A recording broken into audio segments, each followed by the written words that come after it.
Hello, hello Hello. everyone. Okay. Apparently now this class has been recorded properly, and this class will be available in the cloud. The last class from yesterday, I don't know yet how to post it. I guess that we will find a solution as soon as possible because I really want to post the class from yesterday. If the school is not giving me any solution, probably I will find my own solution using, I don't know, maybe a WeTransfer link to let you download the whole document or something like this. But well, let's see what happened with a potential solution that the school can deliver to me.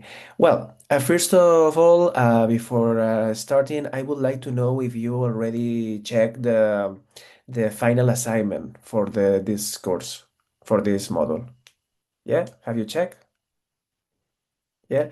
I just take advantage of this moment to remind you that you have obviously the quizzes for each class. You know that they should be finished before the last day of the class. It's the 28th, the last day of the month. And also that happens also with the assignment. The assignment also have this due date, okay, the last day of February. It's not complicated. I think that you can do it, but obviously don't wait for the last moment to do it because uh, it's nice that you can apply little by little all the knowledge that you get from the classes directly to your project of company, to project your project of service or product or whatever you have in mind for this course. Yeah, Julia told me. Hi, good evening, everyone. I have a question about Yes, the final assignment. So, yes, I just started the master, so I'm not working yet on the final project. yes. So I'm gonna use a personal, let's say, slash professional example, but I just want to clarify the expectation. So, Mhm. because we have to deliver the paper, I guess, before the last lesson, right? Like the last lesson will be next Friday, which is also the Yes. deadline of the paper, right? Uh-huh. Like, is the expectation to like write down, of course, the like a description of our project, and Hmm. then to describe the techniques that we would use while Yeah, we're doing them yes, during the course? Like if we can clarify a little bit what are the expectations for everyone. So yes. thank Yes, you. yes, right. Yeah, thank you very much for this question. Yeah, for sure.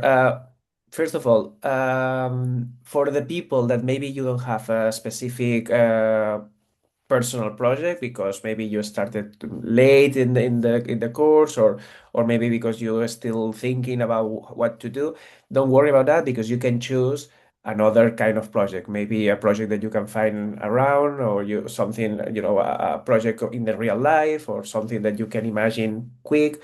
But well, normally a real world example is a good option. Okay, that's the first thing. And the second thing that you were mentioning about what the expectations, about the expectations, well, the expectations are not so high, so don't worry about that. And the idea basically is um, to read, the content that we Sorry, are so can I working ask it? here.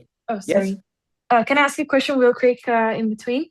Because yes. I'm not, the thing I don't really understand is how can we implement all the techniques we learn in the course if Uh-huh. we haven't already had all the classes from the course? Yes, yes, yes, yes. Don't worry Okay. about that. Yes, yeah. I think that this is the thing. Well, keep in mind two things. The idea is not necessary to apply all the things, because actually the interesting exercise is to apply only the things that are, suitable for your project. If your project has a specific characteristics, obviously you cannot apply all the options. You can apply only the optimal ideas that make your project better, to make your project or make your idea better or more successful. Okay, this is one thing. And the other thing that you mentioned about all the content that is left, because obviously we didn't finish, and the idea is that you can first. you can work little by little. I mean, every time that we are doing a class, you can apply some of the content, and so you don't need to do all the job, all the work at the last day. So that will reduce the pressure for the last day. And the other thing is that the last class, the last content is probably the less, I mean, the content more difficult to apply in the project because the last topic is about ethics, and it's not about techniques and methodology. It's more about ethics and other concepts, abstract concepts. So it's more to debate. So don't worry about the last one, or even the last two pieces of content, because they are not so focused in methodology. But well, don't worry, because I think that the last two pieces of content, the last two presentations, will be less demanding with less content, and they are easy to apply.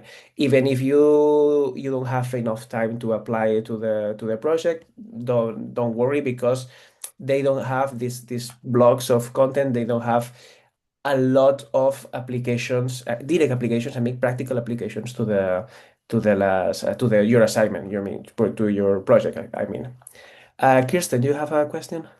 Yeah, sorry, it's a very straightforward question. I Yes. unfortunately had to miss the class yesterday. When do you think the Yes. recording will be there so I can have a look at it this weekend? I was hoping. Sorry, can you repeat, please? When are you going to upload the recording of yesterday evening? Because I unfortunately had to miss the class yesterday evening and I couldn't Yes. see it on Moodle yet. So I was just wondering when it was going to be that. That was it, really. Yes, yes. Actually, yeah. I don't know if I explained it this properly, but well, yesterday the problem was we got a problem of storage capacity in Okay. the cloud.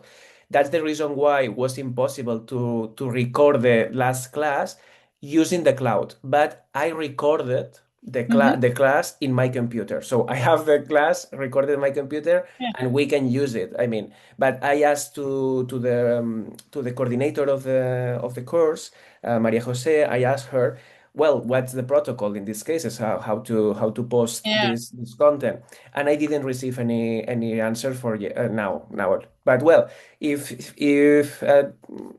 today is not giving me any option, I will move on, and I will try by myself to post using maybe my personal account of WeTransfer, because I have a personal account of WeTransfer.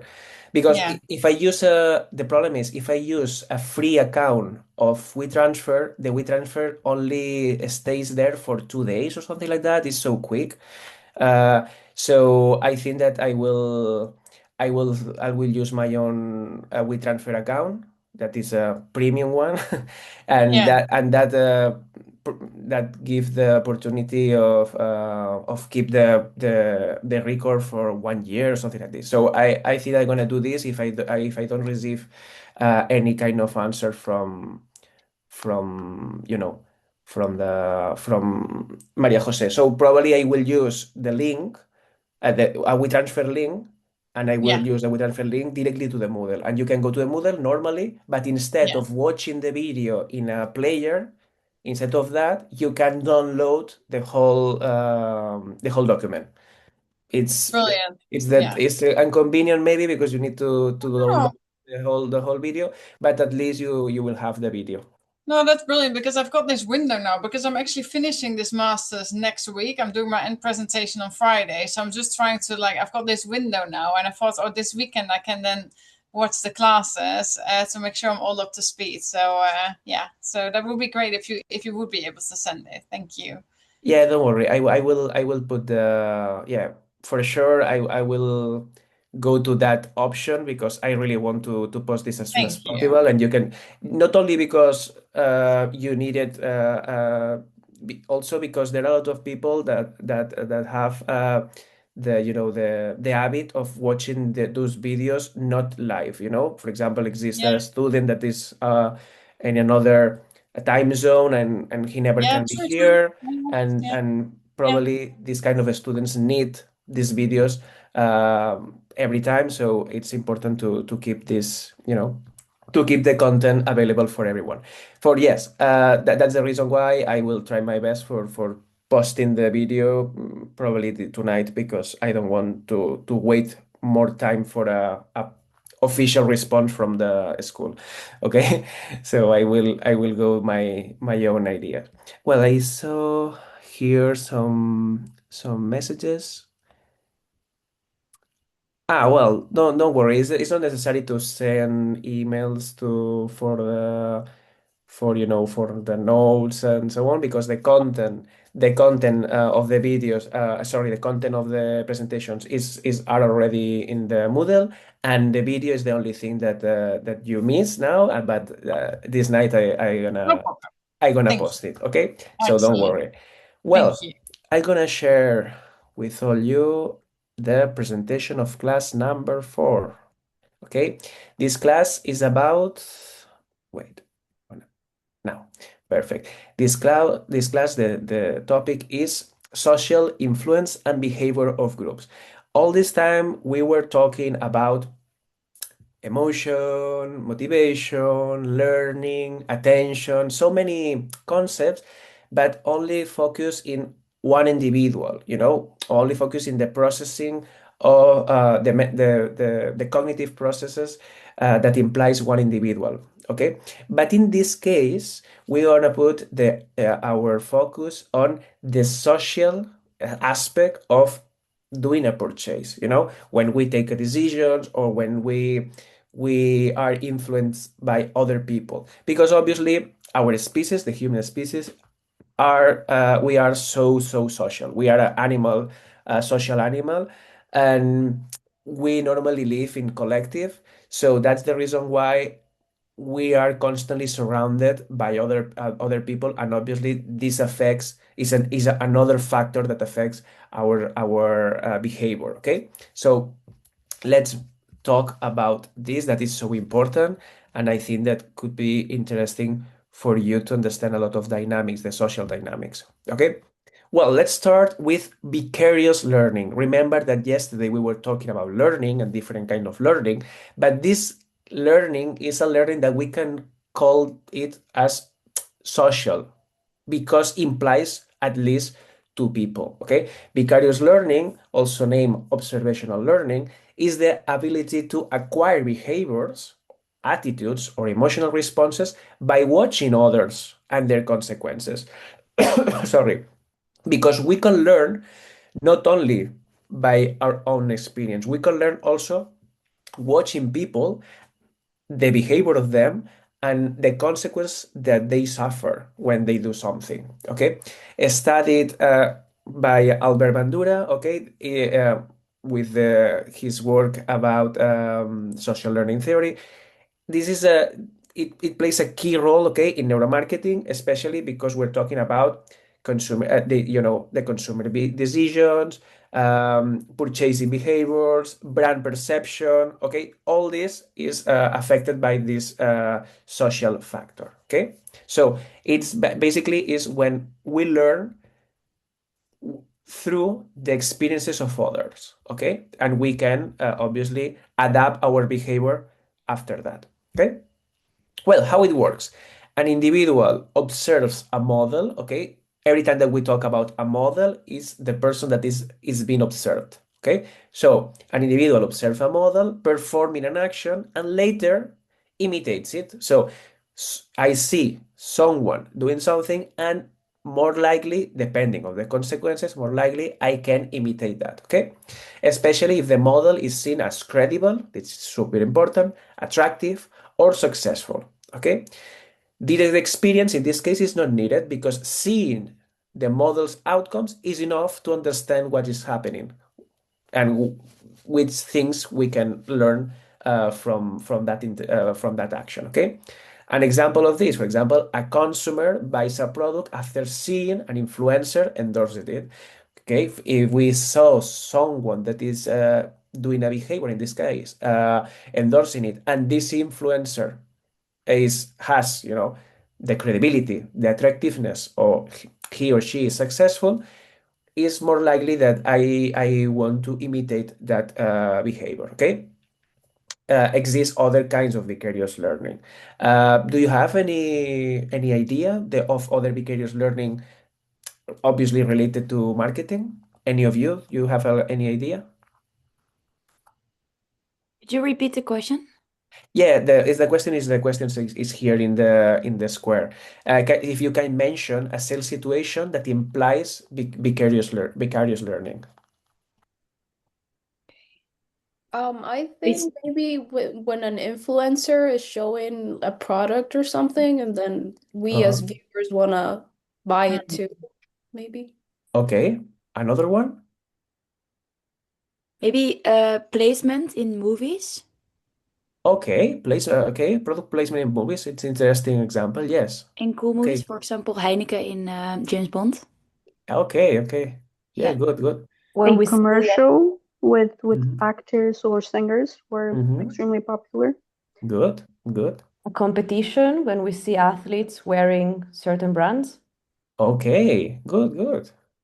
Others?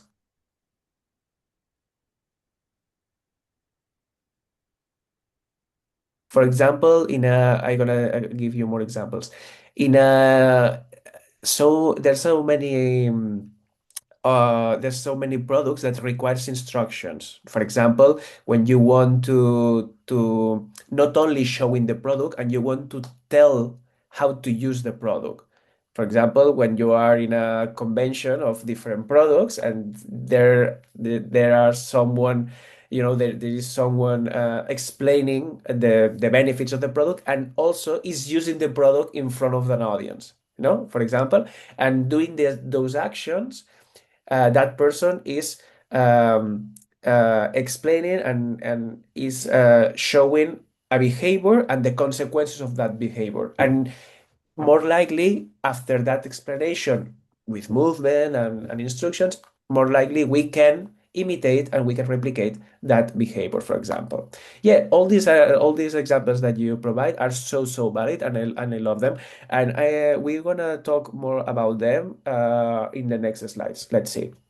Well, before that, I want to tell you how it works, the vicarious learning, okay? Exists 4 stages. For sure, as you know, the first one is the attention. If we are not putting our attention on the action, the rest of the stages has no sense, will not be present, okay? Attention. Okay, the observer focuses the model's action. If this not happen, the rest not happen. Influenced by relevance, novelty, and credibility. So if the model is relevant or the action is relevant, we will put our attention on that. If it's novel, if it's something that is new, that will be interesting for us too. Okay, and the credibility of that model, or the credibility, the credibility of the model. So, relevance of the behavior, credibility of the model, novelty of the situation, all these things makes easier to get,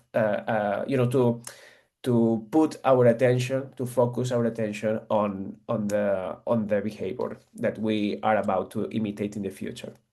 Retention, the observed information is stored in long-term memory. Obviously, if we want that the person imitates someone, normally we need that person remember or can recall in the future the same behavior. Okay, that involves the hippocampus and prefrontal cortex.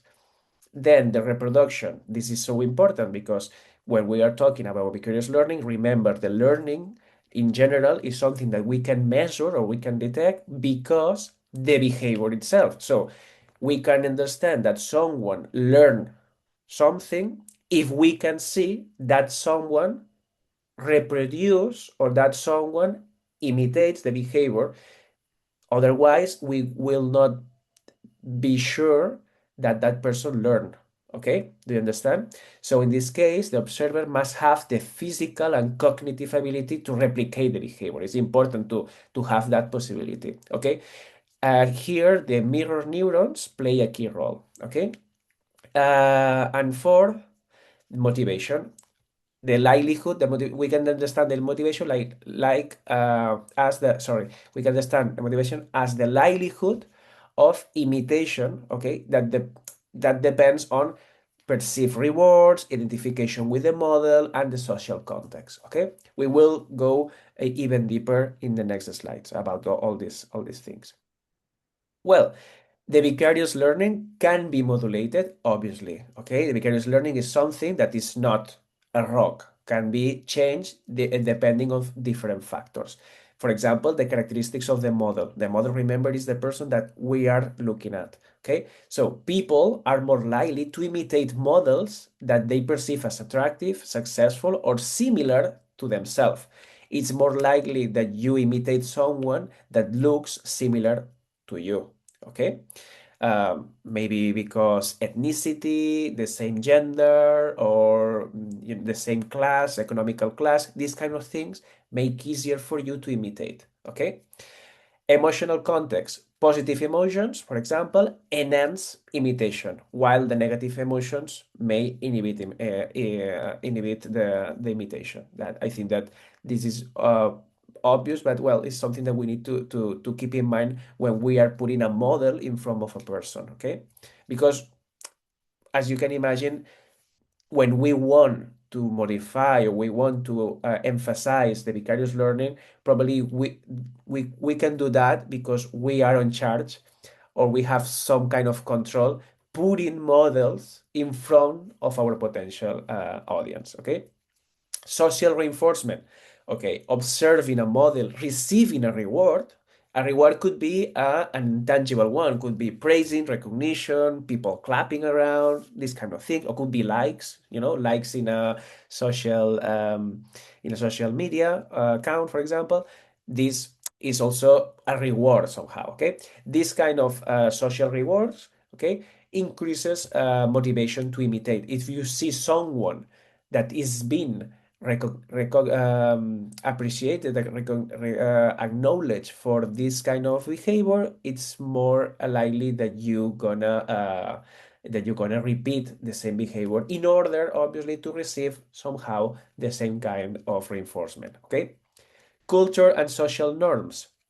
What it means?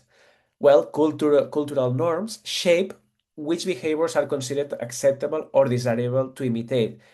If you see someone, if you are watching to someone that is doing something, even though you can be attracted by that behavior, you can be somehow interested in imitating that, exists obviously a layer of social norms that are activated, and this layer is active all the time, and that means that that will be difficult to replicate that behavior because exists that norm that somehow will inhibit the behavior of imitation. I saw someone that wrote in the chat. Let me check. Is having a good feeling or feeling good counted as a reward?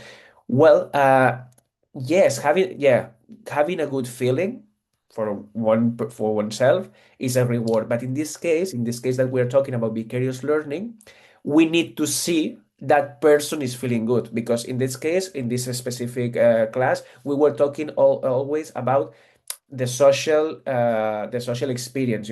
When we see others having that reward. If that feeling good is visible and you can perceive it, yeah, you can understand that that person is being rewarded somehow. Yes, we can say that. If we can say that person feels satisfied and realize it when themselves and so on, yeah, we can consider that this person is being rewarded and probably reinforce it, and we will chase for the same kind of feeling. Yeah, it's good. Always, if this is visible. If it's not visible, it's not working. Okay? Well, let's move to the next slide. Let's talk about the neuroanatomy of the vicarious learning. As you can see, all the regions that I'm talking about are mentioned before, okay? Because obviously, a region of our brain is normally they are specialized in specific activities, but these specific activities are not so specific. They are not, is a region of the brain is not only involved in one activity, it's involved in activities in a general way. For example, prefrontal cortex is involved in planning and decision making and behavior imitation. So prefrontal cortex is used in so many things. In this case, prefrontal cortex has also a role, okay? A role, well, more than one role in this vicarious learning processing. Okay, so yeah, prefrontal cortex is one of our old friends that appears here and there because it's a structure that is involved in so many cognitive processing. Okay, in this case, also is present. The posterior parietal cortex, well, remember that this part of the brain normally integrates sensory and motor information that enables the mental simulation of the observed actions. If we are watching someone doing something, the posterior parietal cortex led us to generate a mental image of all those movements, okay? And we can simulate the different outcomes in our brain, and we can imagine the actions themselves. So yes, this part of the brain normally is so how to say, so activated because it's constantly receiving inputs from everywhere, and is all those inputs are gathered to create this simulation, to create this idea about the actions, the outcomes, and so on. Okay, it's creating, like uh, yeah, simulation. I don't know how to say with other words, but well, that's the idea. Mirror neuron system. This is not a specific region of our brain. It's a system, okay, that is composed by this kind of neurons. These kind of neurons are called mirror neurons. Why? Because this fancy, sexy name of mirror neurons actually is because those neurons are activated in a similar pattern of the activation that is happening when the activity, the real activity, the actual activity is occurring. So what happened in this case are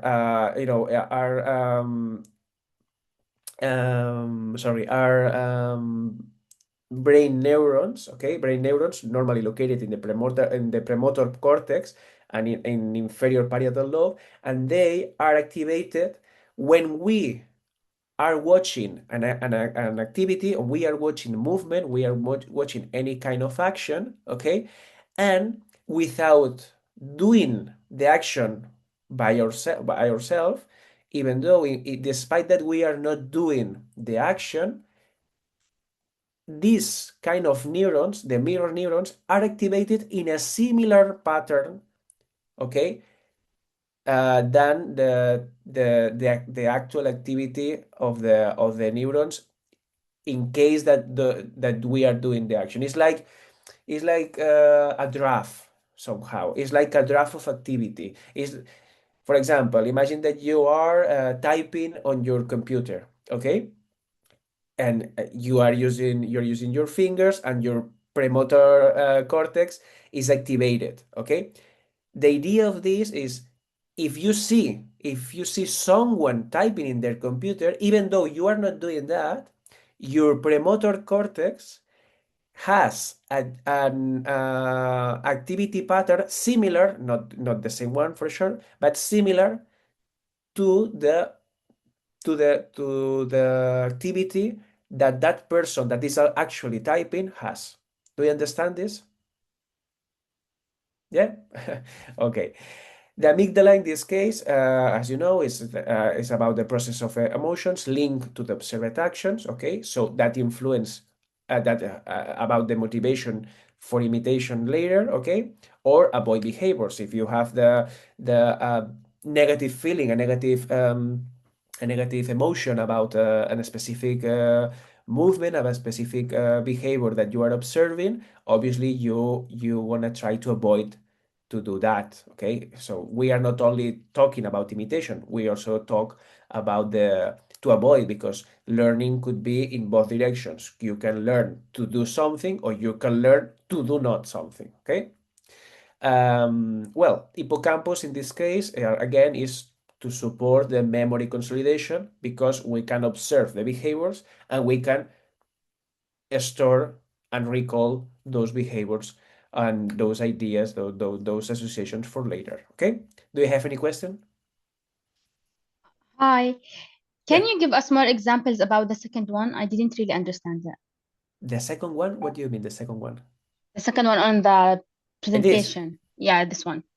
Well, yes, exactly. This the posterior parietal cortex, okay, is in the parietal lobes, and basically is this part of the brain is really interesting because is connecting so many other regions of the brain.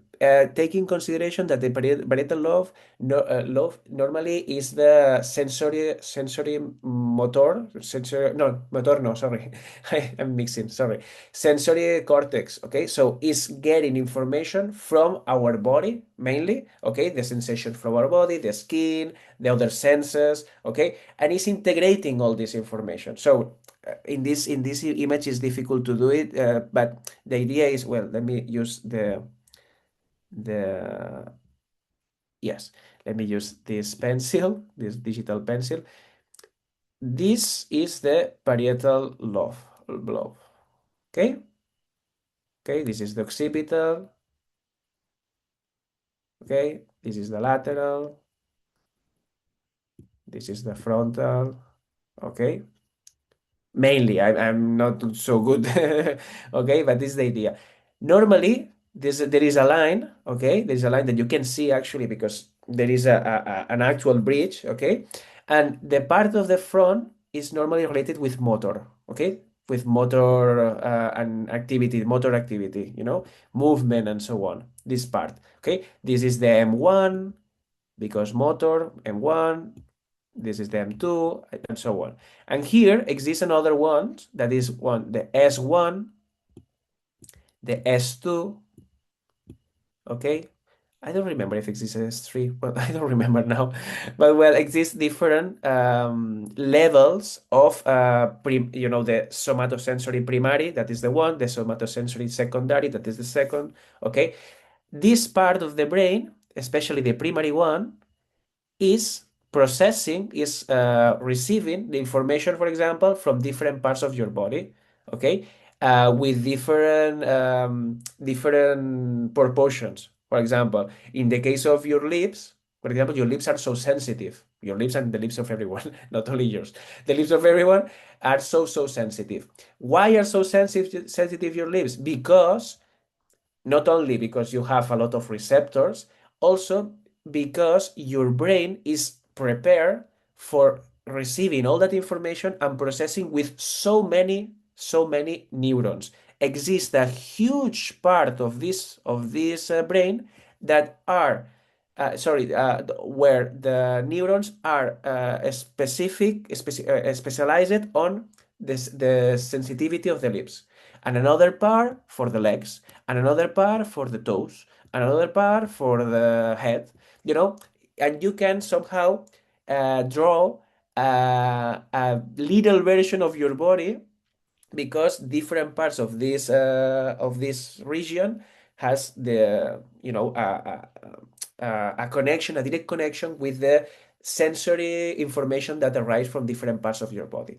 This is the primary one, because the information arrives mostly raw, but then the information is moving to other parts, from the S1 to S2. Okay, so in S2, the information is integrating with other inputs. So other parts of our brain are sending the information to this. Wait, I'm gonna use another color because I'm doing a mess. This part, green, okay? This part is integrating information from different regions of our brain, okay? What it means? Well, that means that it's integrating, for example, information of your body, but also it's integrating information from or of this from occipital lobe, where what we can find in occipital lobe exists a bridge here that we can find the B1. What is the B1? B is for vision 1, okay? In this part of the brain, there's the vision 1. Exists one kind of blindness that is a cerebral or brain blindness, okay? Blindness is when we have a damage here. Maybe your eyes are fully good, your eyes are so functional, but you are blind because you have a damage in this area of your brain. There are a lot of people that after maybe a car accident or maybe other kind of trauma, they are blind not because their eyes are bad. Actually, their eyes are so good, but this part of the brain is affected, is badly affected. Okay, but well, I'm going again. I'm climbing branches again. The idea is this part of the brain is especially complex because it's receiving different inputs from everywhere. And one of them is the S1, and the S1 and the S2. So yeah, the parietal globe is mainly this one, this part, okay? And this is a region of integration of different circuits that are close to this region. So that's the reason why we are connecting information from the lateral lobe, globe, the vision, the sensory motor, and for example, auditive information that comes from here. That the auditive, I need more colors. The auditive region that is here, more or less. I'm not sure, but yeah, I think it's in that part because it's you need to actually the auditive the auditive cortex. You need to use tools to get into that. You need to separate the tissues to find it properly. Well, that's the idea. So it's difficult to say, oh, this region is only used for this. It's so difficult because this region is getting that amount of information from different parts that we say that this part is, the a easy way to describe this part is as a integration zone, integration region. Okay, and that's the reason why we can understand this part of the brain simulates and creates a simulation image, a fictional image in our brain, because you need all those inputs to do that. You need all those inputs those inputs to create that image on your brain. To specify a pattern of activity that makes you able to understand the information using different channels. The auditive one, the sensor one, the audio, like different elements for creating a whole image, you know? I think that it's complex, obviously, and this part of the brain is especially complex because of that, because it's a combination of so many things. Okay? Well, let me move to the next slide. Well, let's talk about the mirror neurons. Probably you know about the mirror neurons a little because I mentioned that in the last model that we made. But well, I'm gonna just explain a little more about this because I think this is important. The mirror neurons are brain cells, okay, that activate both when we perform an action and when we observe someone else performing the same action. This is the easiest description of the mirror neurons, what they are. Okay, they were discovered so recently in the 90s. Okay, by this neuroscientist, the Giacomo Risolati. These neurons are essential for understanding imitation, empathy. Remember empathy when we were talking about empathy, when we were talking about this concept in the last module. Mirror neurons are also implied in empathy. Social learning, it's the thing that we are talking now, and neuromarketing, of course, because we live in a social environment. Okay. others' behavior influence our decisions. Okay, that's the idea, because we can activate our own mirror neurons, not only doing actions, also watching the actions of others. Okay, when you watch someone perform an action, your mirror neurons fire as if you were doing it yourself. Okay, this creates an internal simulation that helps you to understand and often replicate the action. Okay, you are not replicating all the actions that you see, but it's more likely that you replicate something if you can see that something. Okay, this mechanism underlies observational learning and empathy. I saw one hand raise it. Tell me. Yeah, it's just me. I just have a question about the mirror neurons that I've been thinking about for a little while. So if you've got two people, right? One of them is very positive and is radiating a lot of positive. The other person is in a miserable mood. What's going to Yes, yes. Well, it's interesting actually, because now in this case we're talking about emotions, not only about actions.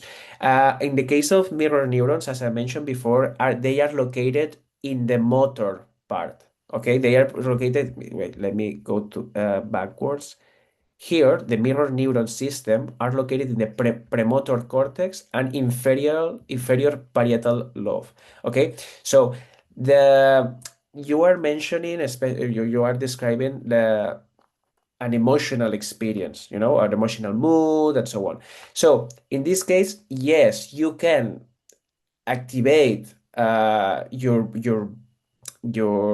brain mirror neurons, but only in case that you can see actions, that you can see somehow this somehow of movement, somehow of behavior. Okay, so if you see someone, for example, shouting, because I don't know, because that person is angry and is shouting and so on, this kind of activity, this kind of behavior, you can somehow feel it and simulate in your brain. Okay, and you feel, because the empathy and because this activity, this simulation of activity in your brain, you can feel somehow the same thing that that person is experiencing. Okay, so yes, this could be one of the reasons, because when you see someone that is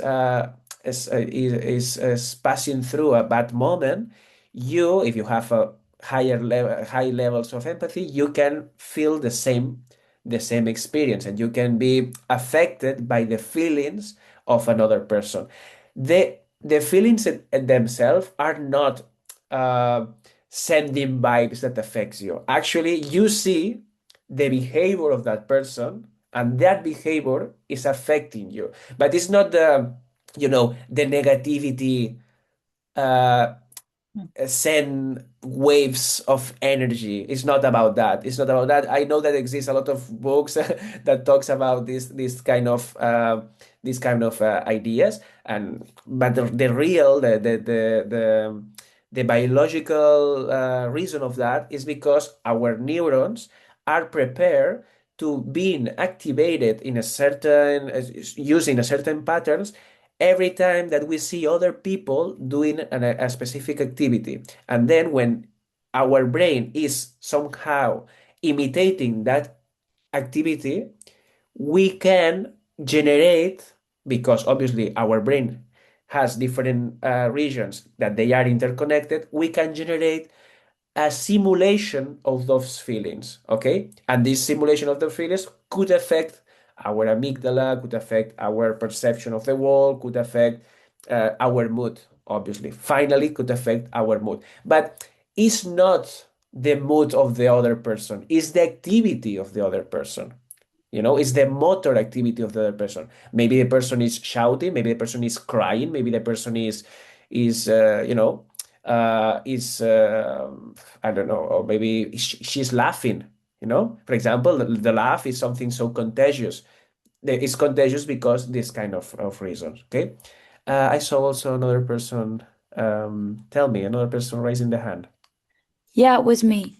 Yeah, tell me. I was wondering, since sometimes in a room full of people, one person is more affected by the bad activity or negative activity Hmm. by someone else Hmm. than another person. How is Yeah. it? Is that because of different experiences in the past, or is it Yes. based on how our brain is regulated, or maybe someone Yes. feels less Yes. is less empathic, or how? No, no, no. You did it. You mentioned something about the past experience. And when we talk about past experience, we can use different nouns for the same thing. Past experience, education, cultural background, different Yeah, things that are reshaping your brain when you are a kid, when you are a teenager. These kind of moments. For example, we have neuroplasticity. That is a topic that we were mentioning in the next class. yeah, Neuroplasticity is our capacity to reshape our brain. Okay, our brain, yeah. we have a lot of brain cells, as you know, Hmm. millions of them, but our brain has no the capacity of generating a lot of new neurons. Okay, exist different parts of our brain that actually have the capacity of creating new neurons. For example, the hippocampus or the olfactory primary region, for example. Hmm. Only these parts of the brain. But the rest of the brain, normally, they are not generating new cells. But despite of that, we can readapt and we can change the morphology of our brain depending on so many things. One of them are our past experience, our learning processes, our experience with our world. So Yeah, if, for example, in your day by day at your home, your parents, when you were a child, your parents uh, teach you or train you to be more empathetic, your brain is reshaped in the way that for you will be easier to be sensitive to specific situations. And another people, maybe because cultural context, different kind of parenting skills, yeah, different partners in their life, different colleagues in the school, so many options, so many past experience. Maybe yeah, they are less prone to be empathetic or being yeah. sensitive to other. But Yeah, tell but me. it's just so it's not proven scientifically that there's differences in brain areas within the normal range of people, like excluding psychopaths and that kind of people, of course. But Well, like you and me, we could have we are born with the same. There couldn't be like a bigger amygdala, or I don't know what I'm saying, but like, is it based purely on experiencing uh, experiences and cultures? And because I feel like, because well, I'm a twin, and okay. me and my sister had the same. We grew up the same, but I'm completely differently emotional than she is. uh, So okay. how is that possible then? Isn't Yeah. Well, you are twin. I mean, exist different kind of twin. You're twin twin. No, we have different eggs. That's Different I next. don't Yeah, know how you say it exactly. in English, Yeah, but yeah, yeah, yeah, yeah, yeah. Good job. Yes, I think that's yeah. the term. That's the term. Exactly. Different next. Well, Hmm. this is important, for example, because your genetic in comparison to your sister is Yeah. not the same. It's not the same. It's not Okay. exact. It's not exactly the same. So that's important. But in this case, when we are talking about the processing of emotions. I think, in my opinion, that exists a important weight of the education and your experiences. Even though you are living under the same ceiling and Hmm. in your home with your parents, probably you will rise up uh, being so similar to your siblings, okay?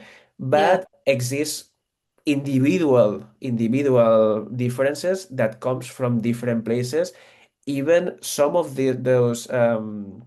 some of these differences could come from your way that you process the same things. I mean, for example, if you and your sibling you have a trauma, I don't know, maybe you have a trauma in the school because some of your one of your one of your professors, I don't know, have a accident and dies, and this is so traumatic for everyone.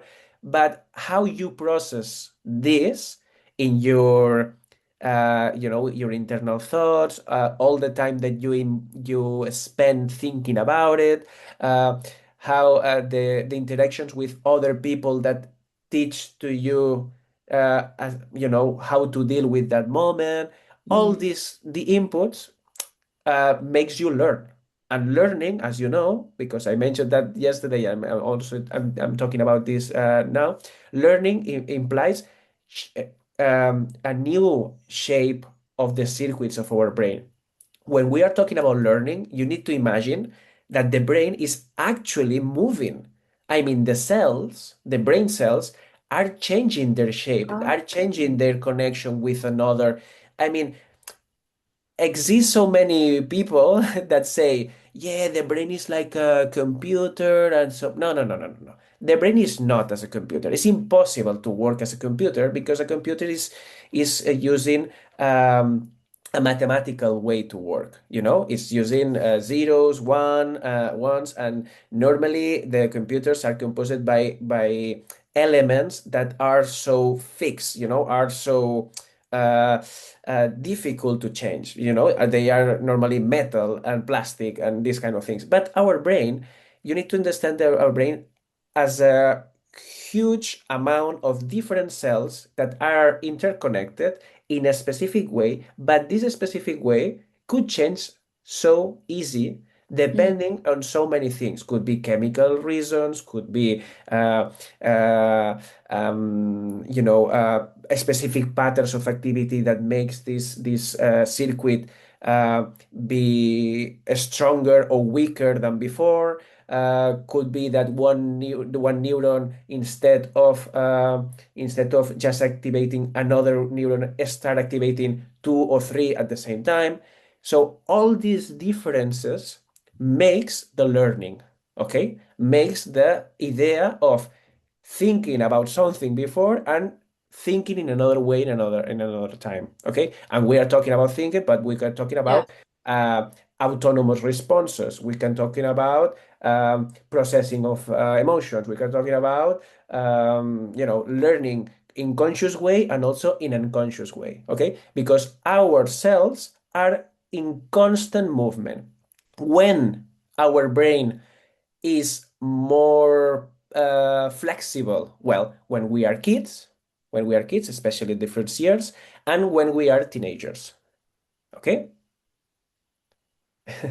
Well, I hope that you Sorry, that my you roommate entered. no, don't worry. But yeah, that's clear to me. Thank you very much. Okay, Very thank clear. you. Any other question that you want to talk?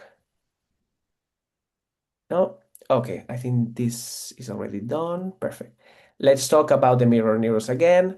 Exist several neurotransmitters that influence the mirror neural activity. One of them is the dopamine. I think that you know the dopamine is an old friend in this course. Okay, dopamine drives the motivation and reward. Okay, reinforcing observed behaviors. That's the reason why it's implied in this processing. Okay, serotonin regulates the mood and social engagement, and oxytocin enhance the trust and emotional connection. Why is important? Because obviously, if exists a trust with a feeling of trust with the model, okay, that facilitates the empathy and also facilitates the imitation. Okay, let's move to the next slide.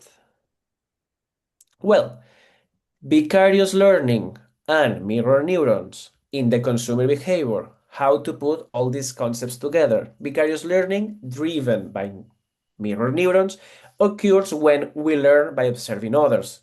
This is clear at this point. This mechanism influence consumer behavior by shaping purchase decisions, technology adoption, and brain loyalty. Okay, technology adoption is when, for example, we start using an app, or we start using a computer, or we start using a phone, okay, because we see other people using that technology, okay? So it's important, and I'm talking about technologies that are so so easy to recognize. But when I'm talking about technology, I'm talking also about tools, to how to use a hammer, how to use a screwdriver, how to use this kind of thing. Also, this is the adoption of technology somehow, okay? Consumers tend to imitate the choices of those they admire, okay? Such as influencers or peers, okay? Especially when they see positive outcomes. As you know, it's easier to replicate something if we can see positive outcomes of that behavior that we are watching, okay? Neuromarketing applications. Influencer marketing, for example, that is clear. Seeing someone use a product activates mirror neurons, fostering identification and motivation to buy. Okay? Emotional advertising, ads featuring authentic emotions, trigger empathy, strengthening brand connection. Okay, if we see again someone that is happy in an ad, okay, and we can see that happiness visually because the behavior and so on, it's easier to do that connection with that person, okay, and that situation. In store demonstrations, that's something I mentioned before. When we are watching others interact with the product, that increases the likelihood of trying the product and finally purchasing that product. Okay. Testimonials and reviews, consumer stories enhance trust and reinforce buying decisions. Okay. Well, this is an activity time that is easier to do this in a class. Basically, consists in folding a paper and check how the mirror neurons could work. But well, it's a silly thing. Don't worry about that. The impact of reviews, opinions, and testimonials. Obviously, you know because you live in this world that exist so many platforms that use the reviews, the opinions, and testimonials constantly. Okay, especially the reviews. The reviews is a tool that marketing use so often, and I'm gonna tell you all the reasons why and how we can use them in our favor. Okay, obviously the reviews could be a problem if they are negative. Okay, so we need to be so aware of that, and we need to be cautious because we can fall in a problem if we are not able to manage the reputation, yeah, with the reviews. Okay, let's talk about the positive reviews. The positive reviews increase the trust and credibility. 94% of the consumers trust businesses with positive reviews. Okay, normally this kind of positive reviews generates that feeling of trust. Okay, activate the reward system, okay, releasing dopamine, which enhance purchase intention. How? When we read a positive review, okay, we are satisfied because we can somehow empathize with that person, and we feel happy. Okay, we feel happy for that outcome. Okay, we know that that person achieved a reward. Okay, somehow this person has been reinforced, and for us it's satisfying, and the dopamine is released on us. So for us is it makes us feel happy. Okay, it makes us feel good with ourselves, and this enhance the purchase intention. Okay, strengthen brand preference, okay, by creating positive emotional associations. Obviously, if people are happy, if people are satisfied with the product, we create that association between happiness and the product, or happiness with the service, or whatever. Okay. Negative reviews, in the other hand, what happened? Trigger risk assessment areas, amygdala, insula, okay, leading to a avoidance behavior. If we are reading a review that is negative, probably our first reaction will be, oof, this is risky. This option is not comfortable. I prefer to avoid that. I prefer to go to another place. Or maybe I start to hesitate to take the action. I start hesitating to buy that product, or maybe I think I need to read more. I need to know more for being for being more sure for being for doing an a clear option, a clear decision, for being totally informed about the product. So that the negative reviews, if they are not removing the purchase, at least they can inhibit or make the purchase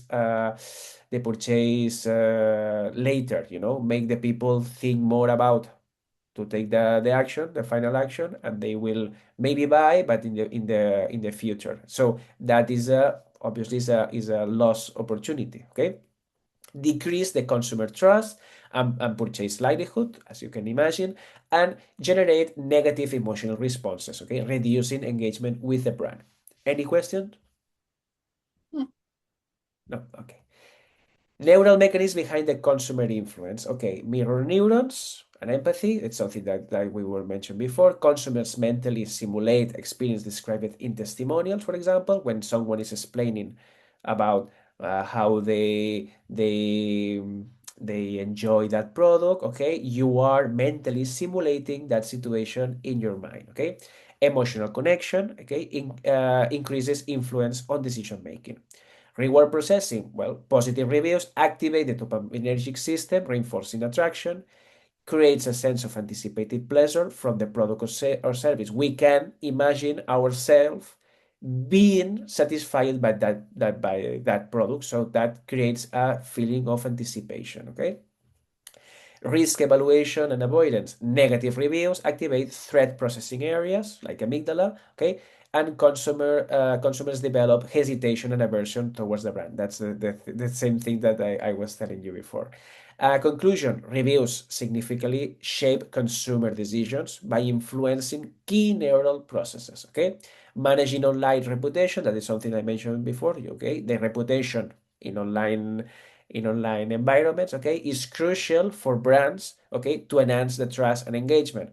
How we can manage the online reputation? Well, we can see later, but basically you can see in so many examples in your day by day that there are people in charge of answering to the bad reviews and trying to somehow clean and balance the bad reputation, trying to balance the proportion of negative reviews in order to improve the image of that brand or that product or whatever. Okay, let's move.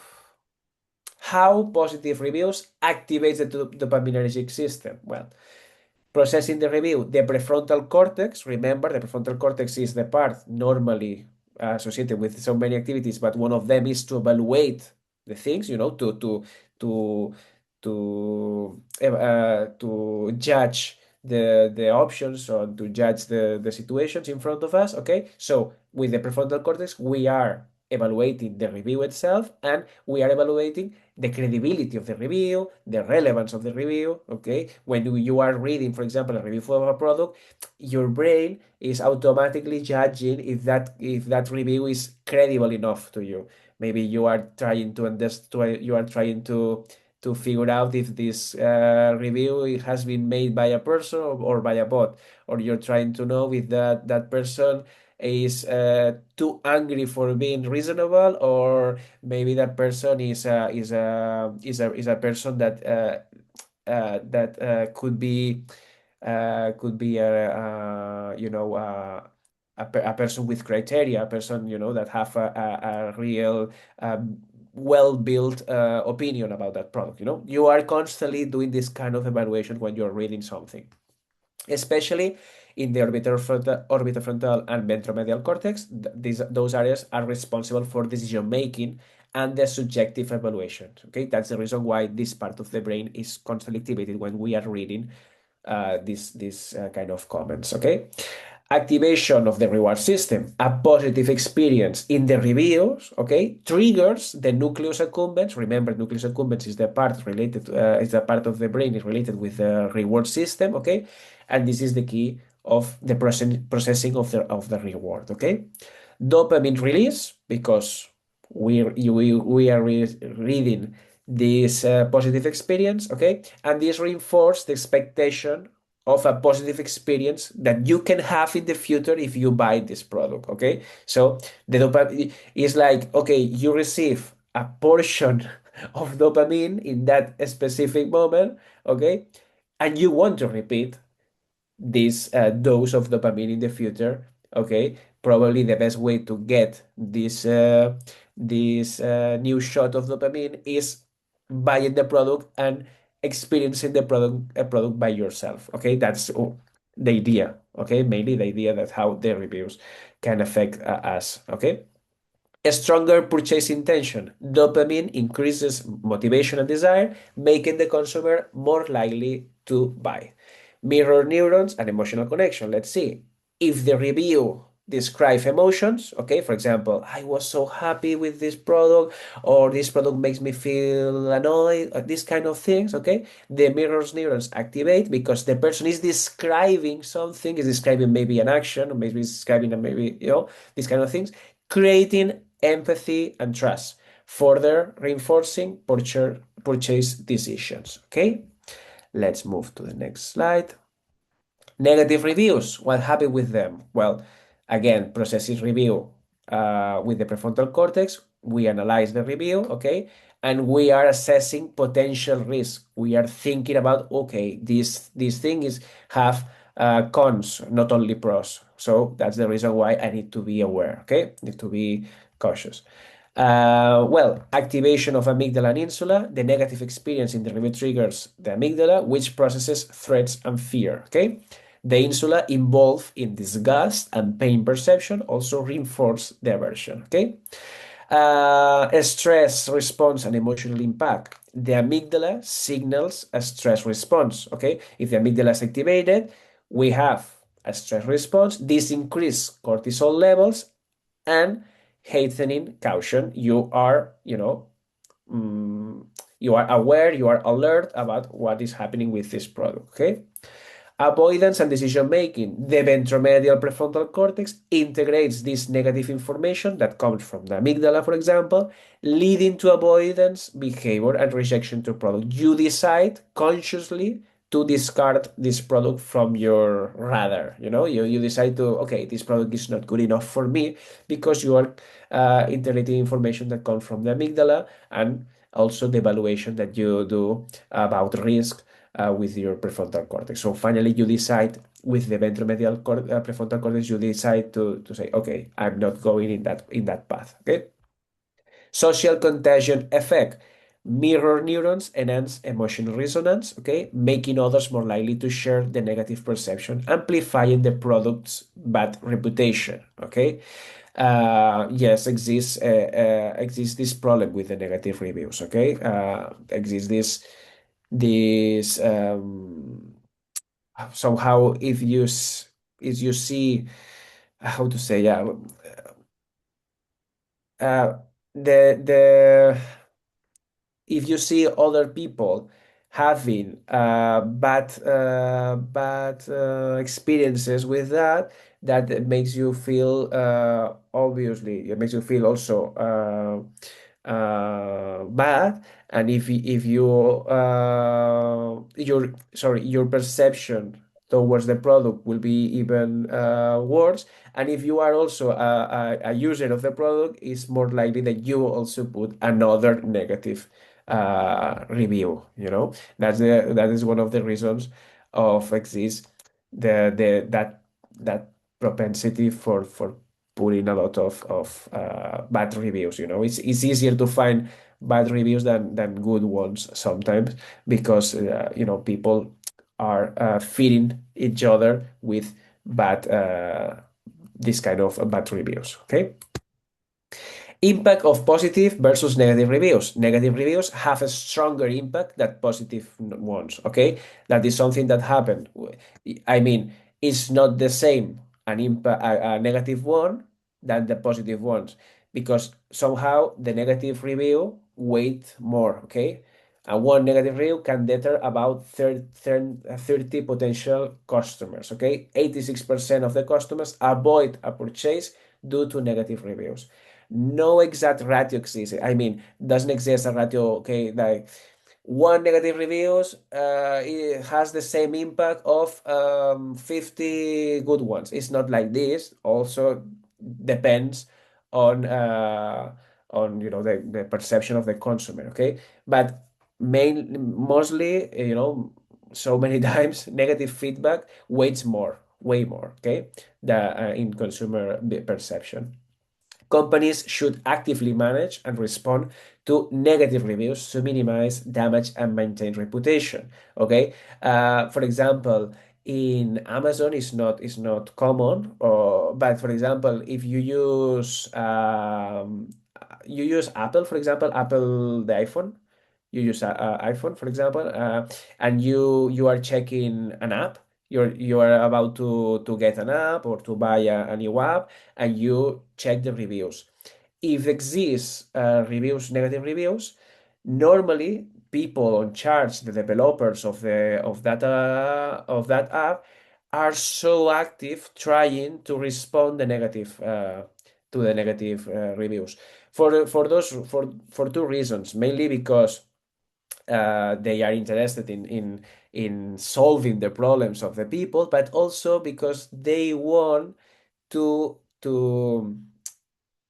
somehow to eclipse the negative review with the proactive, the proactive post-sale service, a good post-sale service, trying to say, oh, I'm so sorry that you had a bad experience, but don't worry, we will try to help you. Just send an email here. We will do our best for helping you. This is so common. For example, I saw this so many times in the reviews of apps in Apple Store, for example. That's so common.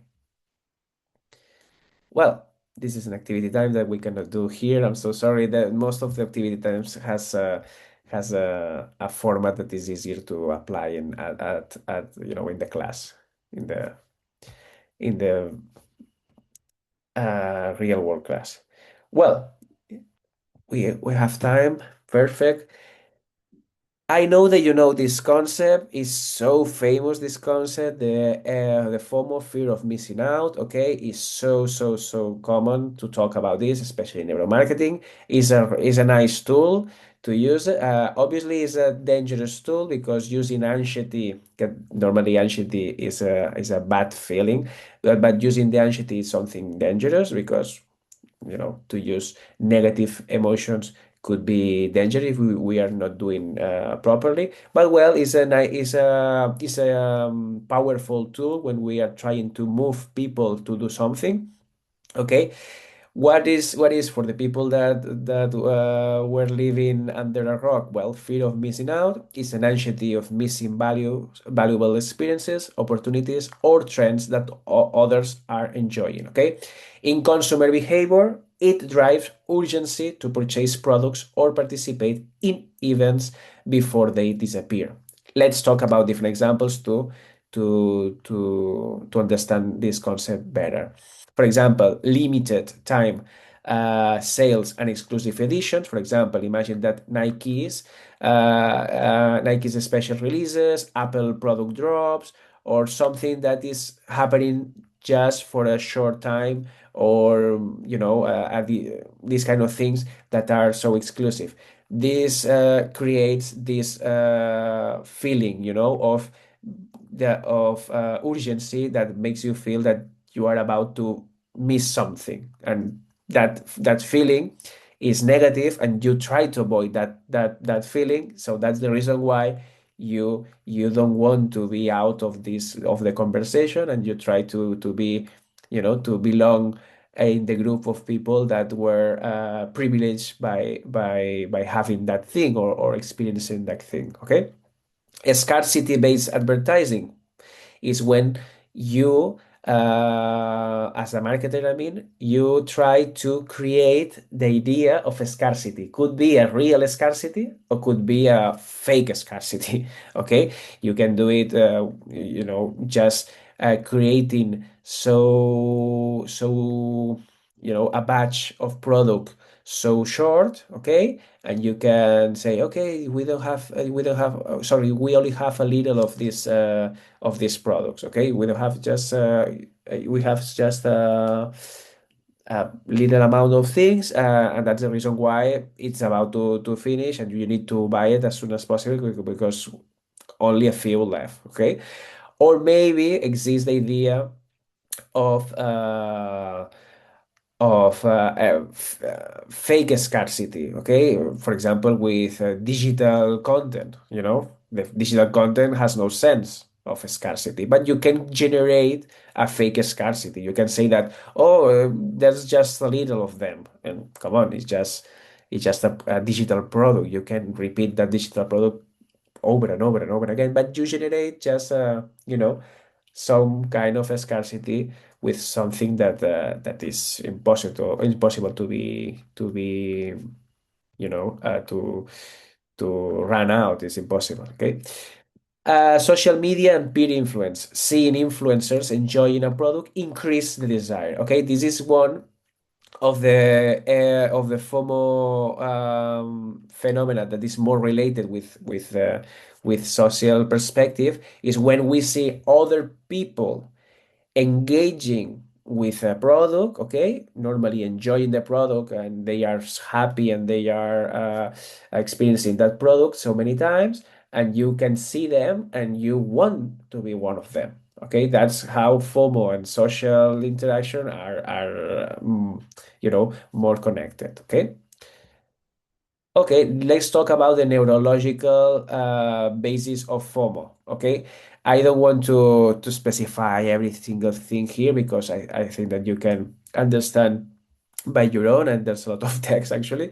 But well, the neurological basis of FOMO are the following: the reward system and dopamine, okay, that implies the nucleus accumbens and the ventral tegmental area, that you can imagine this. Orbital frontal cortex, okay, that remember the frontal cortex normally evaluates the things that we have in front of us. So we are evaluating future rewards, okay, with this part. So this combination of these regions normally are related with the reward system. Reward system is one of the key components for FOMO, okay?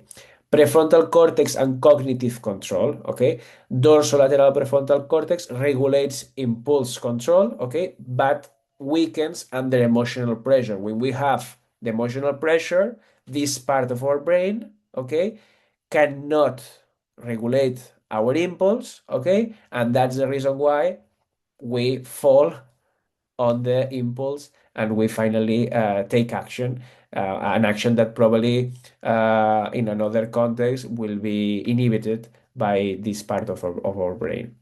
Anterior cingulate cortex detects conflict between rational thinking and emotional impulse when deciding whether to buy or wait. Okay, so this is one of the parts of our brain that is implied in this dilemma of going and buying the product or not. Okay. Amygdala and stress response. Well, remember that the FOMO is normally related with emotion, so the amygdala is important. The amygdala processes the fear and the anxiety that we were talking about negative. We are talking about negative emotions, okay, and that creates the urgency in response, okay.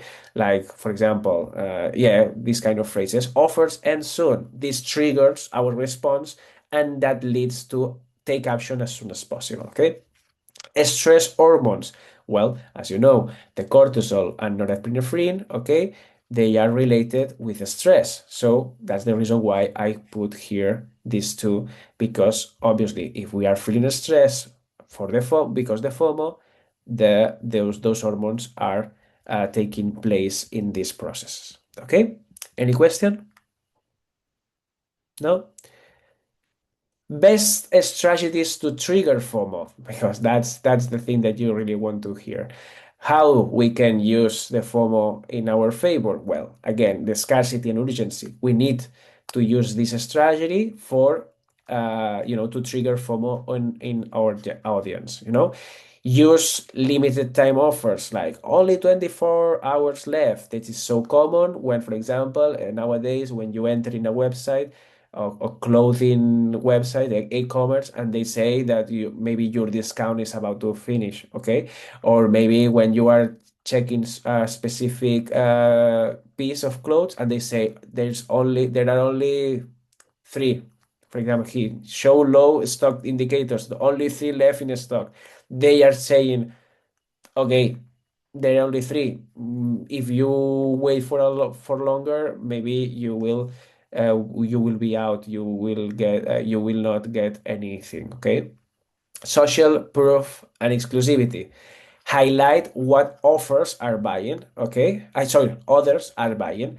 For example, so common. The first movie in United States for 3 weeks in a row. That is the 10,000 people buy this. You are trying to increase the perception of credibility and the perception of quality of that product using the idea that other people use that. So again, this is a social thing.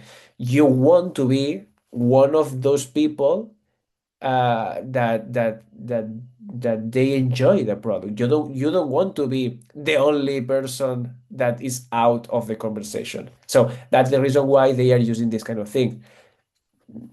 Talking about huge numbers of people, talking about that product have been super good ranked in a rank. So these kind of things. Okay, leverage influencer marketing and these testimonials. Remember that how to use influencers and how to use the testimonials and reviews to trigger the FOMO. Okay.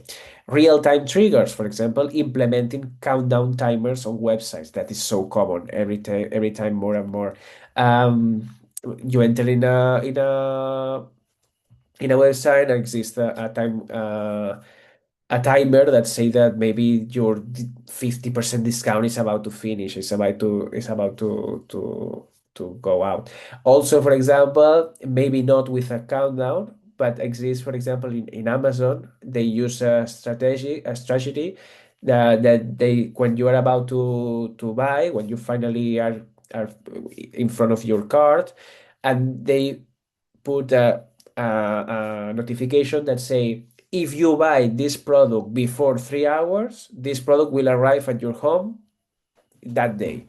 Otherwise, if you are not buying now the product, you will wait for the product. So you will have some kind of punishment for not buying as soon as possible. Okay, so exist outcomes that they tell you that you can suffer if you are not doing whatever they want that you do. Okay, and this kind of triggers is how they create the FOMO, this urgency, this anxiety for buying. Okay.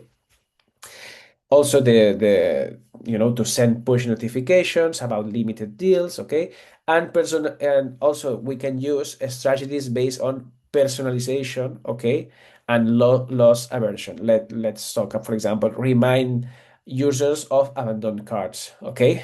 You are saying, don't miss out your items because maybe you are distracted in the website, or you abandon the website, and they make a reminder saying, "Hey, you have this on the card. Please don't abandon the card there." Okay, and offer exclusive deals to loyal customers and reinforcing VIP status. Okay, so generating that feeling of belonging to something, or that feeling of being acknowledged as a good customer, and make you feel that you are special, and you cannot you know ignore this kind of treatment that you're receiving. You cannot be out of that, and you prefer to participate and keep purchasing, because you are part of this show, no? You are part of this moment, a special moment of purchasing. You are being treated so well, so like a loyal customer or like a VIP, like a premium customer, and so on. Well, social decision making. Let me check if okay. No, no. Okay. Let me check the time. Okay, we are good. Do you have any questions at this point? Mm, No?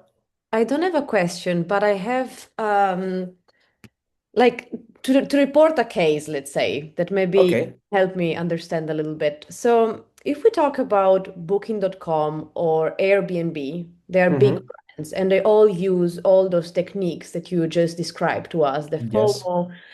But I find it interesting how if you go and check the reviews, because we talked about positive and negative reviews and the Mm-hmm. effect on a purchase decision, they have terrible reviews in Trustpilot or yeah, Trustpilot, I believe. They have like 1, Mm-hmm. 1.5, 1 star, Mm-hmm.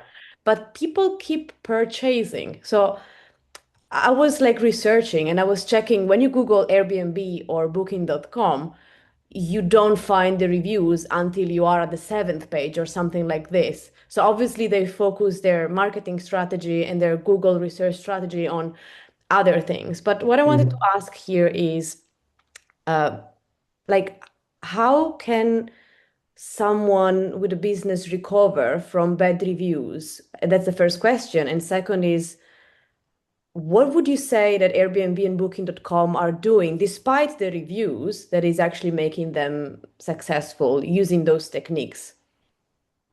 Good question.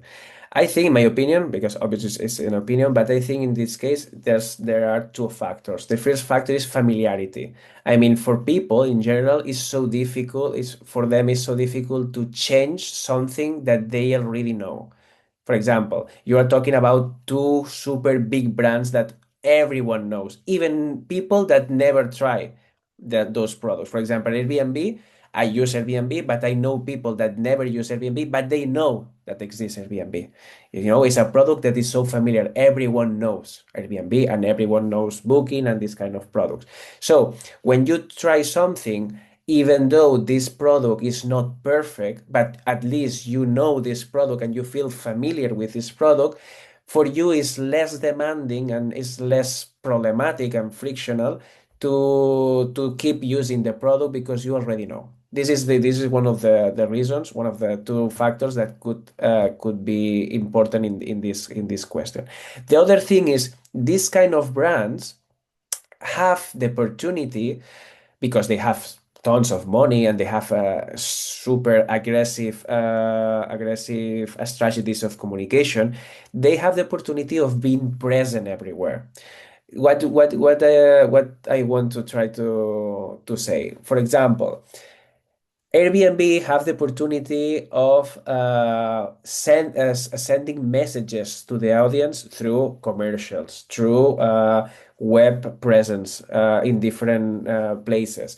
And so for the audience, for the final audience, the perception is that doesn't exist anything outside. Doesn't exist anything better than Airbnb because Airbnb, the presence of Airbnb is that high, is that good, or wait, not that good, is that spread, that presence is that important that for people it's difficult to understand that exist alternatives. It's like, okay, just by repetition, it's something that we mentioned yesterday, no? The repetition, how to teach something. Because to teach something, again, is not only to teach something in academical way. Okay, to teach something is something that is constantly happening.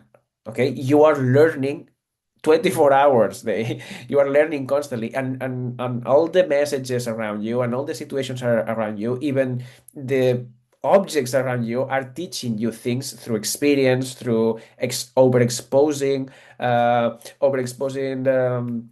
and repeated exposing some messages. So if you see the brand and you see the colors, the brand, the commercials, the experience of others, you can see this brand so present in your life, and somehow you are in a cage. in a cage created by them.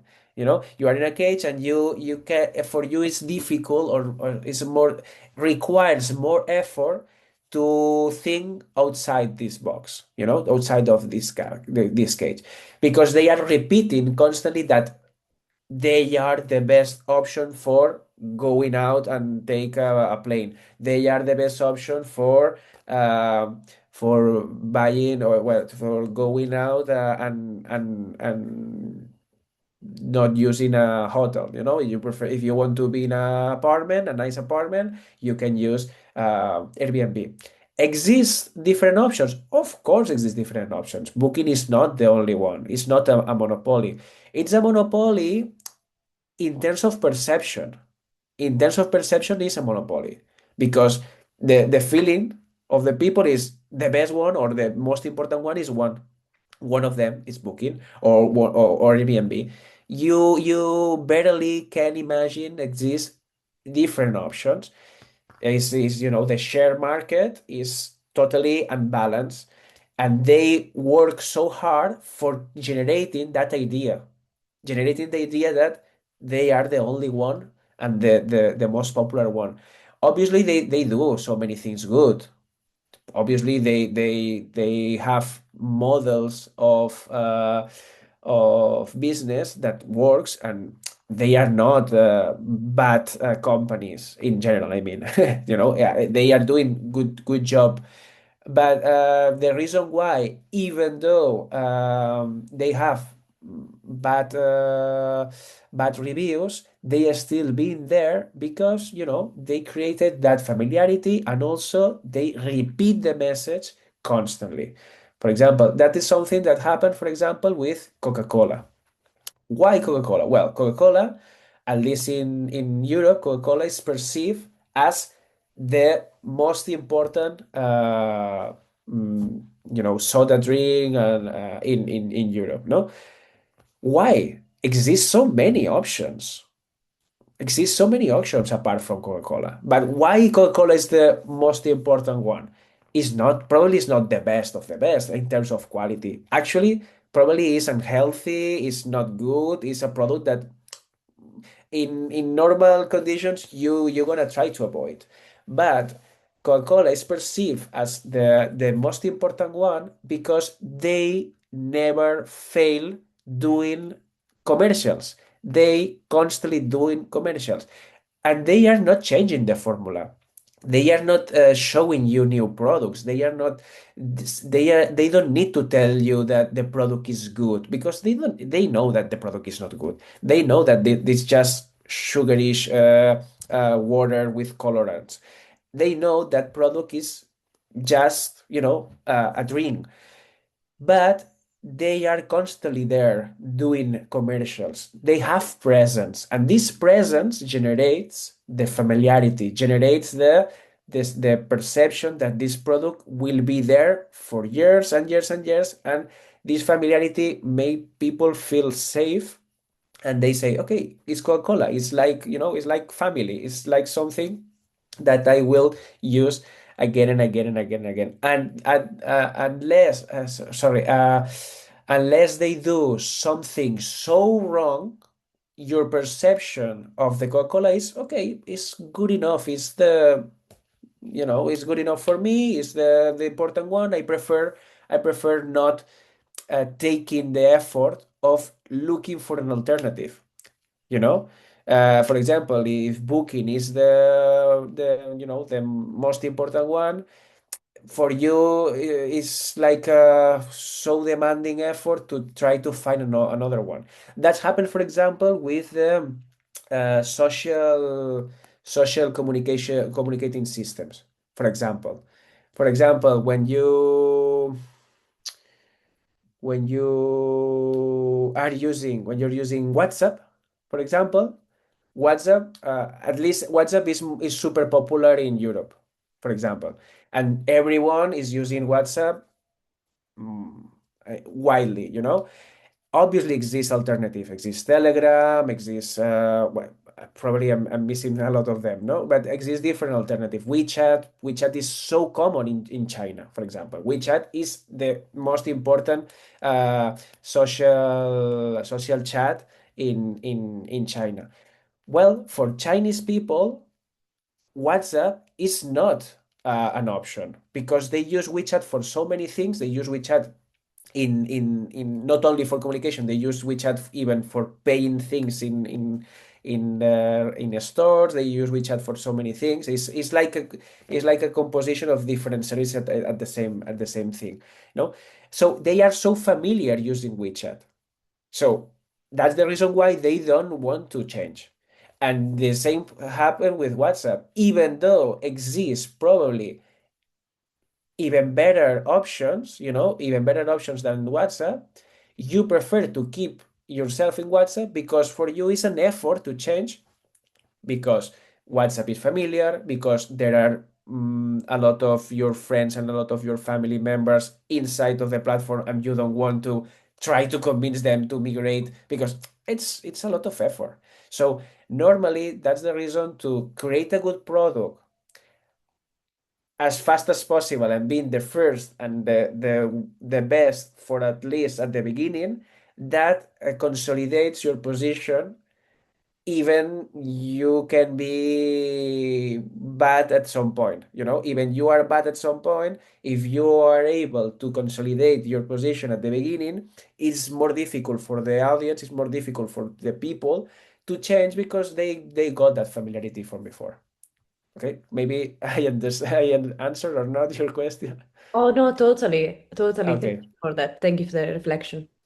perfect. Well, let's talk about decision making and social, okay, and social environments, because decision making is something that we mentioned yesterday. We mentioned about no, yesterday was yeah yesterday we were talking about social sorry for decision making, but now let's talk about decision making in social environments when we are taking decision, maybe surrounded by people or affected by the decisions of other people. Okay, let's talk about groupthink. Groupthink is something that I mentioned before in the last module, but well, here is the same concept, but in consumer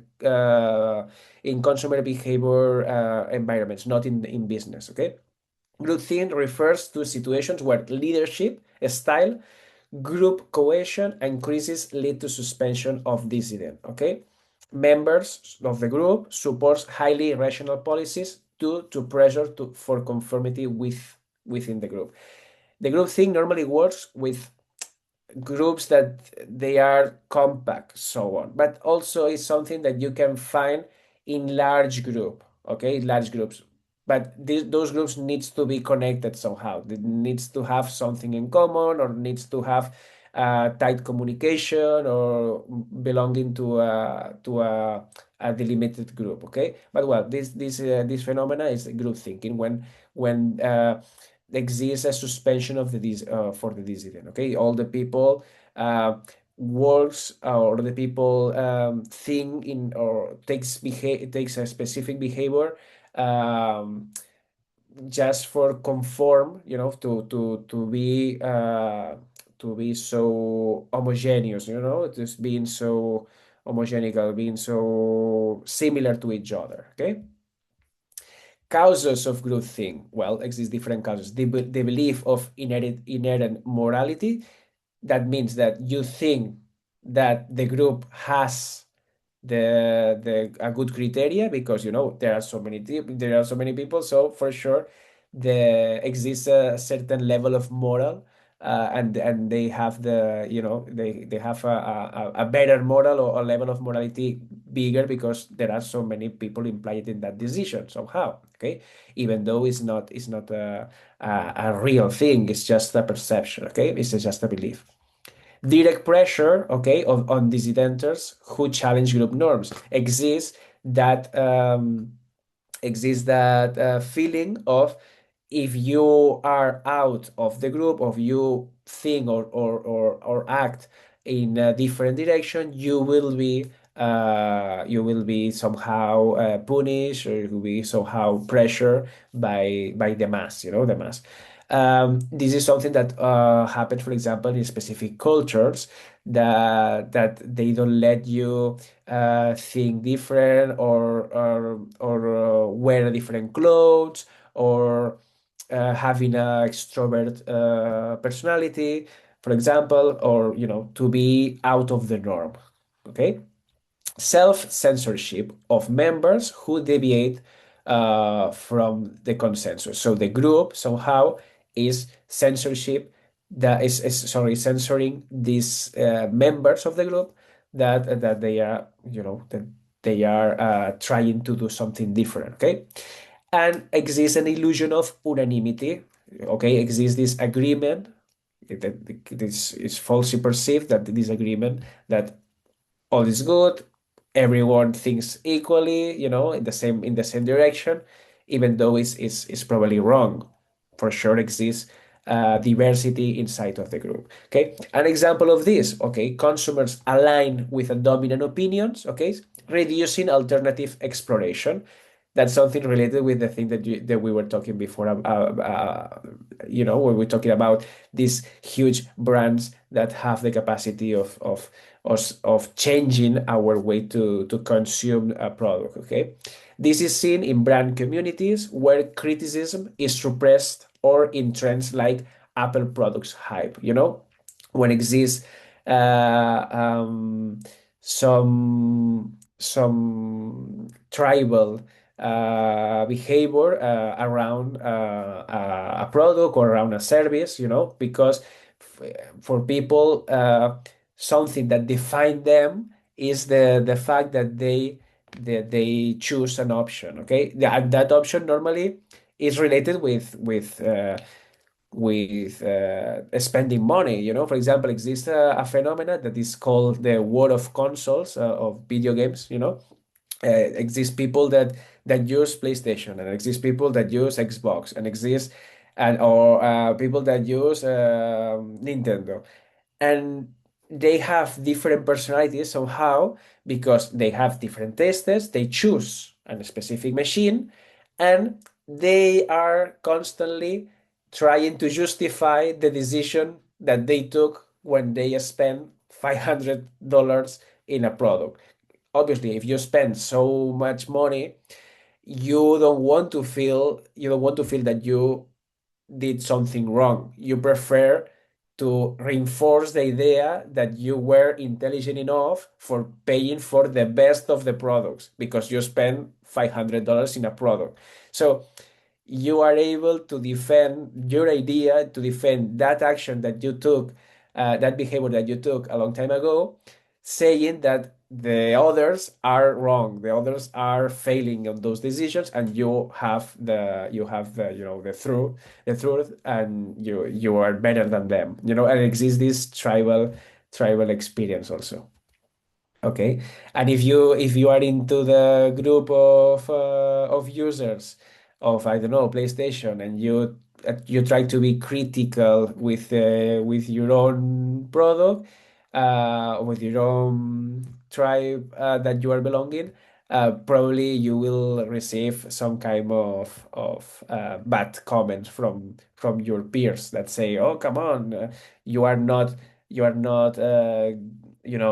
fun enough. You're not a good fan of this brand, and you are not one of us." Sounds so silly, but it's real. It's something that happened in real world.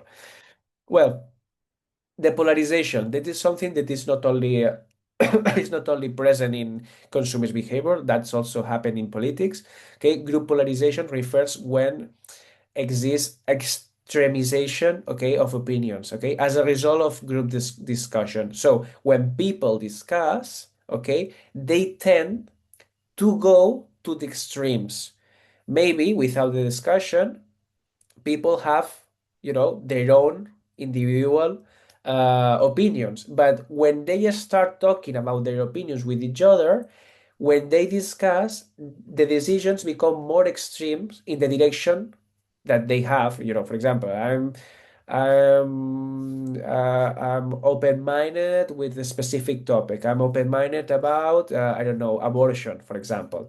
Okay, and I have a specific idea, my own idea, but when I start being vocal about my ideas about abortion with another person, and this person is against me, is against my opinion, my urgency to explain myself and my urgency to convince the other and my urgency to make my ideas stronger, I have the tendency to go to the extreme and extreme and extreme. Okay. Also, this kind of feelings, or this kind of phenomena, also are enforced by the algorithms in internet from nowadays. You know, the algorithms that make easier to find people with your own opinions, and you will be fit. You know, you will be fit with the opinions that are matching with your own opinions, because that makes more comfortable to be in the platform. That's a strategy. People that are in charge of these platforms, they want that you stay in the platform for longer time. The strategy for that is to surround your experiences to you know to make your experiences full, to your interactions, I mean, your interactions in the platform, full of people that think similar to you. Okay, then uh, you will feel reinforced by your own opinions, because you say, okay, I'm not wrong. I'm having the good idea. I'm having the good perception. I'm having the uh, I know that I'm right because I'm surrounded by people that think equally as me. You know, they think same as me. So that's the reason why exists the also the polarization at levels and important levels in social media, in Facebook, in Instagram, and these kind of things, and obviously in Twitter and so on, because the algorithms makes for you easier to connect and interact with people with the same uh, the same flow of thinking, so that's the reason why extremization is even in more intense in this digital context. Okay. Factors in the group polarization. Well, a stronger deviation occurs when the group decision is highly relevant. Okay, so when the decision for something is especially relevant, like for example, again, talking about abortion is an important topic. Okay, if that topic is important for you, you will be more and more, more and more polarized. You will be more extreme in your opinions. Okay, but the deviation is weaker when the decision is less significant. That's clear. Okay, if the topic is just a silly thing, you will not spend effort and you will not discuss for a longer time, and as you are not discussing at the same level, for sure you are not polarizing yourself. Okay. An example of this, well, group decisions intensify opinions. Okay, in marketing, this creates a strong brand loyalty or opposition, as seen in Tesla versus traditional car users, or debates on sustainable products. Okay, for example, people that at some point they bought Tesla. Okay, they spend a lot of money in a really really expensive product. Obviously they need to justify that the expenses of money, but also they have after that they have a feeling of belonging or in a group, in a specific group, and their opinion about sustainable products and their opinion about the ecological products is being polarized. It is being even more extreme than before. Okay, because they took a decision, they discuss more often with other users, and finally they have a polarization in this. How this can affect to other fields. I mean, if someone buy a specific product like a Tesla and they start being more and more polarized by this kind of opinions related with sustainable products, probably they will be more open-minded to buy products related with sustainability, and they will start having this kind of consumer behaviors related with products that are matching somehow with other similar products or products that are connected somehow. Okay. Well, let me check how long. Okay, we are about to finish. Okay, what's the time that we have? Oh, okay, perfect. We are doing so well this time. Well, social decision making. I'm gonna tell you this about this experiment. That was an experiment in a control environment, but it's something that you can find in real world. Okay, this is an experiment that has been used for understanding how the influence of the majority and the influence of minority, okay? Because we can be affected by both in different situations, okay? Let's talk about the experiment. The experiment consists in this, okay? Well, let me check if I can remove this. No, I cannot remove this. Oh, I'm sorry. Well, the idea is, oh, okay, sorry. The idea is imagine this a scale of colors, okay? You can see clear blue in the left side and clear green in the right side. But what happened with the color in the middle? Okay? It's difficult to say if it's a blue, if it's a green. It's a color in the middle. We can say this is the color where blue turns green and green turns blue. It's that color. Let's define this color as, the threshold between two colors. Okay? Okay. I think this is objective. Okay? We agreed that this is the color. But in this experiment, they try to create a fictional environment where exists a majority of people, okay? They were actors, they were working for the researcher, okay? And those actors says that the middle color was not this. They says that the middle color was this. They say, oh, the middle color is this. This is the color where blue turns green and green turns blue. They will trying to convince everyone, okay? Just saying, okay, I think this is the color, the middle color. They say that. That's the opinion that they have. What happened? Well, when most of the participants, I insist, those participants were actors, says that the color blue, the middle color was this, okay? The group conformed to the majority opinion, okay? Trying to say, okay, I prefer, as an individual, I prefer not discussing about that. If all people say that this is blue, that this is the middle color, I prefer not discuss. I go to this opinion. Okay, I decide this. Okay, this is the majority influence. What is minority influence? Well, in another experiment, okay, they try something different. Instead of creating a majority of factors, they created a minority of factors. Maybe in a group of 10, they put two actors that say that the color of the middle is, I don't know, this green, for example. They say this is the color in the middle. They say, yes, yes, yes, this is the color in the middle, this is the color, this is the color, blah, blah, blah, this is the color. And they were so insistent. Okay? They were so insistent, and is a minority consistent. They try to be, repeatedly and being so vocal and trying to convince the others. Through trials, by repetition, the minority finally gradually influenced the majority. And more people start changing their perception of the color.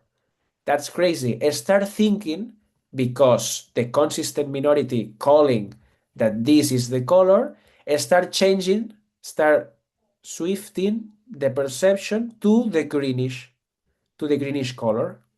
That's crazy. And I will tell you why this happened, okay?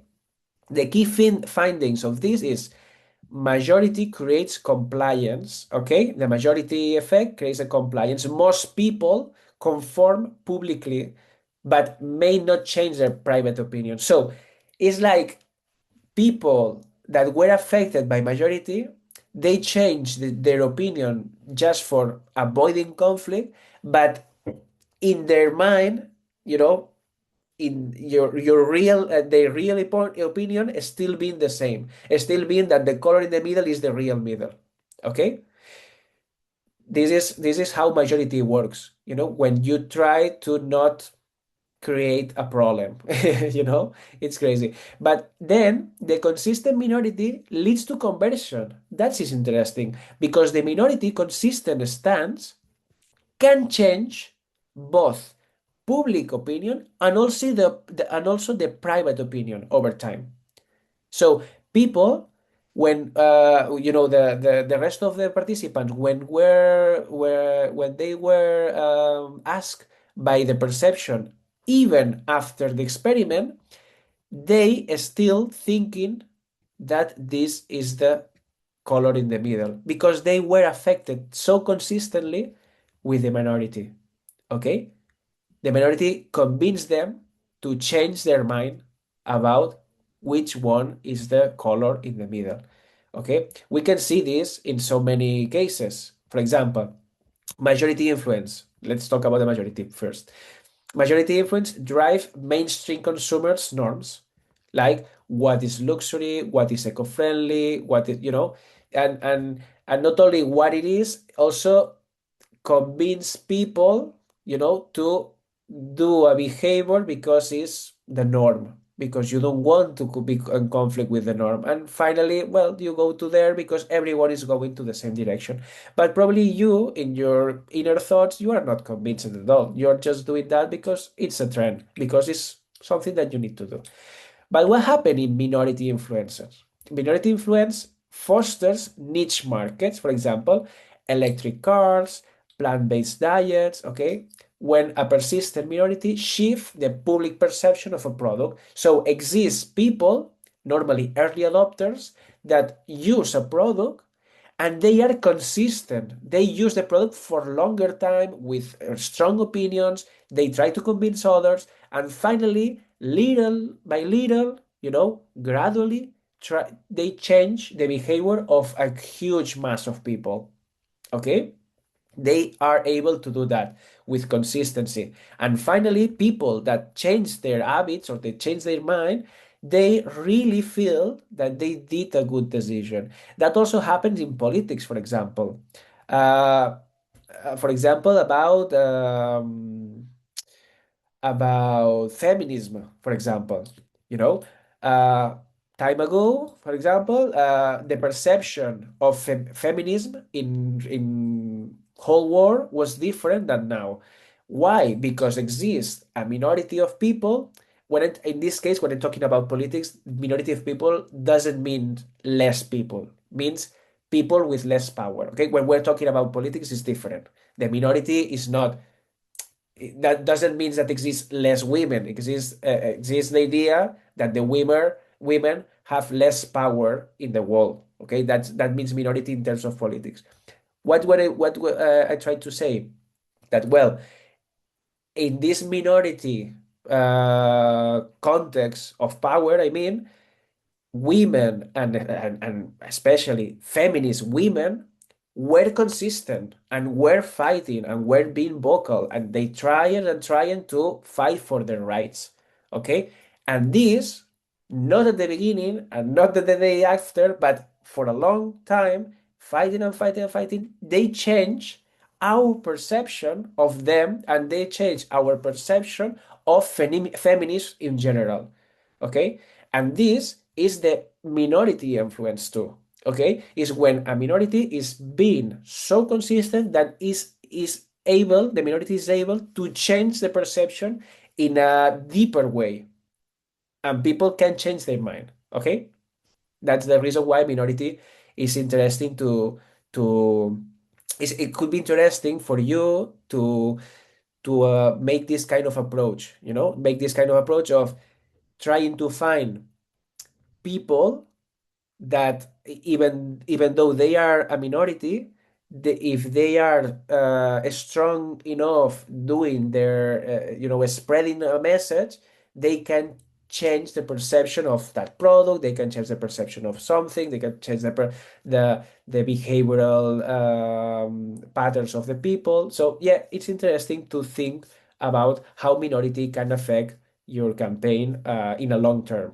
Okay, do you have any question?